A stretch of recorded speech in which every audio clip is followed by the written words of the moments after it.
नमस्कार दोस्तों। आज हम 19 अक्टूबर की कुछ महत्वपूर्ण खबरों को देखने जा रहे हैं। पहली खबर है, मुख्यमंत्री ने ओलंपिक मेडलिस्ट सुश्री मनु भाकर से की मुलाकात। उल्लेखनीय है कि सुश्री मनु भाकर ने पेरिस ओलंपिक 2024 की 10 मीटर एयर पिस्टल स्पर्धा और 10 मीटर मिक्स डबल्स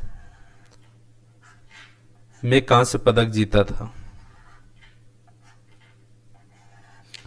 आपको मैंने पहले ही बताया था कि all India forest sports meet के समापन समारोह जो आज 20 अक्टूबर को होने वाला था, उसमें मनु भाकर जी आने वाली हैं। उसी से संबंधित मुख्यमंत्री ने उनसे मुलाकात की। सुश्री मनु भाकर ओलंपिक पदक जीतने वाली पहली भारतीय महिला निशानेबाज है। ये ध्यान देने वाली बात है, पहली ओलंपिक विजेता नहीं है, पर पहली भारतीय महिला निशानेबाज है। दूसरी खबर है, दिव्यांगता चुनौतियों से अवसर तक, ये एक पुस्तक का नाम है। इस पुस्तक का विमोचन किसने किया? मुख्यमंत्री जी ने किया। यह किताब किसके ऊपर है? तो छत्तीसगढ़ सरकार द्वारा दिव्यांगजनों के कल्याण हेतु चलाई जा रही विभिन्न योजनाओं, संसाधनों और सुविधाओं का व्यापक विवरण प्रस्तुत करती है। इसके अतिरिक्त यह दिव्यांगता प्रमाण पत्र प्राप्त करने की प्रक्रिया, दिव्यांगजनों की आवश्यकताओं और अधिकारों से संबंधित जानकारी प्रदान करती है। उल्लेखनीय है कि इस पुस्तक के लेखकगण कौन कौन हैं? सुश्री के शारदा एवं श्रीमती प्रीति सांडिल्य शासकीय विद्यालयों में शिक्षिकाएं हैं, जबकि डॉक्टर अभिनव मिश्रा एक पत्रकार हैं। तीनों ने मिश्रित रूप से यह पुस्तक लिखी है। दुर्ग जिले की रहने वाली सुश्री के शारदा, जो स्वयं भी दिव्यांग हैं, को हाल ही में भारत की राष्ट्रपति द्वारा राष्ट्रीय शिक्षक पुरस्कार 2024 से सम्मानित किया गया था। यह इंपॉर्टेंट हो जाता है, इसलिए धमतरी जिले की शासकीय विद्यालय की शिक्षिका श्रीमती प्रीति सांडिल्य को राज्यपाल पुरस्कार 2024 से चयनित किया गया है। यह भी इंपॉर्टेंट है। तीसरी खबर है जो कल हमने पढ़ी थी, मां महामाया एयरपोर्ट दरिमा, नई उम्मीदों की उड़ान। आप जानते हैं कि आज इसका उद्घाटन होने वाला था माननीय प्रधानमंत्री द्वारा। तो यह एयरपोर्ट प्रधानमंत्री श्री नरेंद्र मोदी की क्षेत्रीय कनेक्टिविटी योजना का एक अहम हिस्सा है, जिसका उद्देश्य है छोटे शहरों और दूर दराज के इलाकों को हवाई मार्ग से जोड़ना। यहां 19 से 72 सीटर विमान सेवाएं शुरू की जाएगी। छत्तीसगढ़ के दूरस्थ इलाकों को मुख्य धारा से जोड़ने की दिशा में यह बड़ा कदम है। अब ये सब क्यों किया जाता है, या ये क्षेत्रीय कनेक्टिविटी योजना क्यों लाई गई? तो इस योजना की से सिर्फ यह फायदा नहीं है कि लोग आ जा सकते हैं, इससे और भी कई फायदे होते हैं, जैसे स्थानीय उत्पाद जैसे हस्तशिल्प, कृषि उपज, शिल्प कला भी बड़े आसानी से बड़े बाजारों तक पहुंचेंगे, जिससे व्यापार को बढ़ावा मिलेगा। इसके अतिरिक्त सरगुजा की प्राकृतिक सुंदरता एवं आदिवासी संस्कृति बाहरी पर्यटकों को आकर्षित करेगी। अब इस एयरपोर्ट के बारे में जान लेते हैं। यह लगभग 80 करोड़ की लागत से बना है। दरिमा का जो हवाई पट्टी है उसका निर्माण 1950 में हुआ था। पुरानी जो हवाई पट्टी थी, अब इसका नवीनीकरण किया गया। यह दरिमा शहर जो है, गांव जो है, वो शहर से 13 किलोमीटर की दूरी पर स्थित है।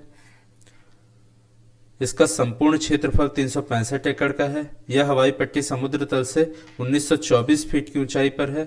रनवे की लंबाई 1500 मीटर थी, पहले उसे बढ़ाकर 1800 मीटर किया गया है, जिससे यह एक साथ 72 हवाई जहाज को खड़ा करने के लिए, याद रखिएगा उतारने के लिए नहीं बात कही जा रही, खड़ा करने के लिए उपयुक्त है।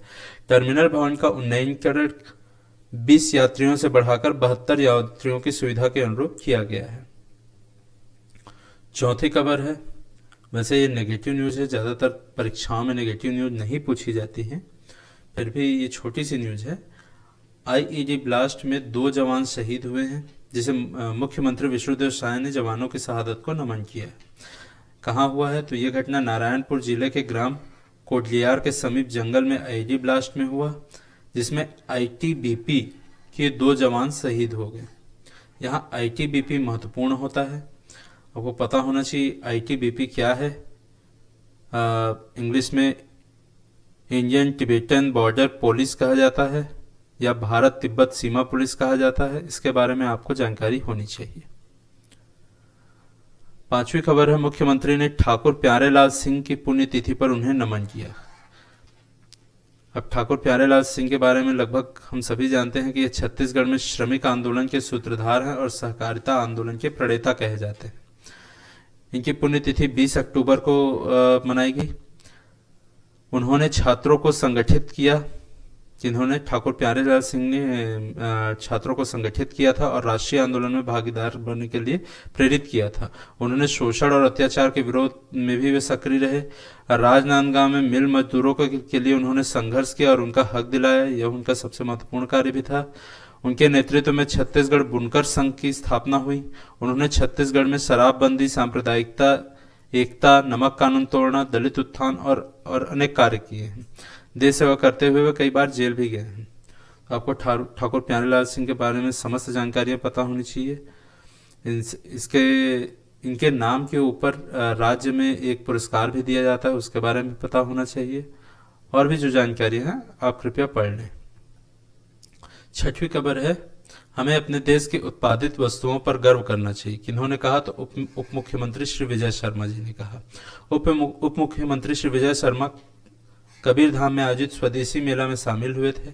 आज स्वदेशी में उन्होंने बताया कि आज स्वदेशी जो है वो एक संकल्प है। हमें इस दिशा में आगे बढ़ना चाहिए, लेकिन ग्लोबल मार्केट इस तरह आगे बढ़ना चाहिए जिससे हमारा जो लोकल प्रोडक्ट है वो ग्लोबल मार्केट में हो। हमारे देश के प्रधानमंत्री श्री नरेंद्र मोदी ने मेक इन इंडिया और मेड इन इंडिया दोनों कॉन्सेप्ट से देश में कार्य करने के लिए कहा था। मेक इन इंडिया यानी यही बनाइए, है ना, और मेड इन इंडिया भी इसी की तरह है। इससे स्वदेशी को बढ़ावा मिलेगा। उन्होंने कहा है कि हमारे देश में नवाचार और स्टार्टअप को बढ़ावा मिलना चाहिए। तो आपको ये दोनों योजनाओं के बारे में भी पता होना चाहिए, make in India and made in India के बारे में। हिस्ट्री में एक स्वदेशी आंदोलन भी हुआ था, उसके बारे में भी आपको पता होना चाहिए। सातवीं खबर फिर से वही है कि 27वीं अखिल भारतीय वन खेलकूद महोत्सव में छत्तीसगढ़ राज्य ने 108 पदक जीतकर पहले स्थान पर है। ये कल तक की खबर थी। आज जो भी फाइनल अपडेट होगा उसे हम अगली कड़ी में पढ़ लेंगे। आठवीं खबर आई है कि इंदिरा गांधी कृषि विश्वविद्यालय ने लहराया राष्ट्रीय स्तर पर परचम। तो इंदिरा गांधी कृषि विश्वविद्यालय रायपुर के क्या है, एक अनुसंधान नवाचार उद्यमिता विकास के क्षेत्र में उत्कृष्ट कार्य करने के लिए स्पेशल जूरी रिकॉग्निशन अवार्ड से सम्मानित किया गया। तो किसने किया? तो यह सम्मान federation of Indian chambers of commerce and industry FICCI, जिसे हम फिक्की भी कहते हैं, द्वारा अंबेडकर अंतर्राष्ट्रीय केंद्र नई दिल्ली में 18 से 19 अक्टूबर को आयोजित 19वीं उच्च शिक्षा शिखर सम्मेलन में दिया गया। इस कार्यक्रम के मुख्य अतिथि कौन थे? तो ब्रिटेन के उच्चायुक्त सुश्री लिंडे कैमरॉन थे। अभी वर्तमान में यह अवार्ड जो है इंदिरा गांधी कृषि विश्वविद्यालय के कुलपति डॉक्टर गिरीश चंदेल ने रिसीव किया है। तो ये सभी छोटी छोटी बातें हैं, वो आपको पता होनी चाहिए।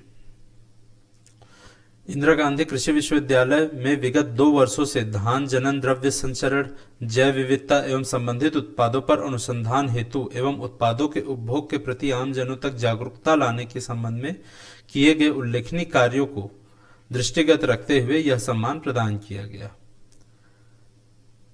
फिक्की द्वारा आयोजित 19वीं उच्च शिक्षा शिखर सम्मेलन में देश विदेश के ख्याति प्राप्त शिक्षाविदों ने भाग लिया और इसीलिए जो इसके मुख्य अतिथि थे ब्रिटेन की उच्चायुक्त सुश्री लिंडे कैमरॉन को बुलाया गया, क्योंकि वो स्वयं एक शिक्षाविद हैं। 9वीं खबर है, महत्वपूर्ण खबर है, छत्तीसगढ़ पुलिस को मिला राष्ट्रपति का पुलिस ध्वज सम्मान। यह विशेष ध्वज देश के चुनिंदा राज्यों के पुलिस इकाइयों को दिया जाता है जो 25 वर्षों की अनुकरणीय सेवा और राष्ट्र के प्रति समर्पण का भाव रखते हैं।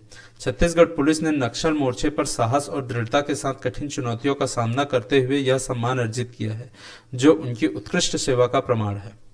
इस सम्मान के साथ पुलिस बल के जवान इस ध्वज की प्रतिकृति यानी छोटे रूप को अपनी वर्दी पर प्रतीक चिन्ह के रूप में धारण करेंगे, जो उनके शौर्य और सेवा का प्रतीक होगा।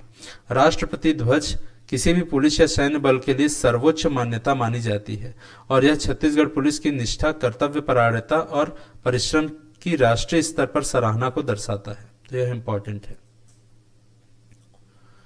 आज के लिए बस इतना ही। आप जो भी न्यूज़ हैं उसके इर्द गिर्द के सभी जानकारियां एकत्रित करें, उन्हें पढ़ें और अपनी तैयारी जारी रखें। धन्यवाद।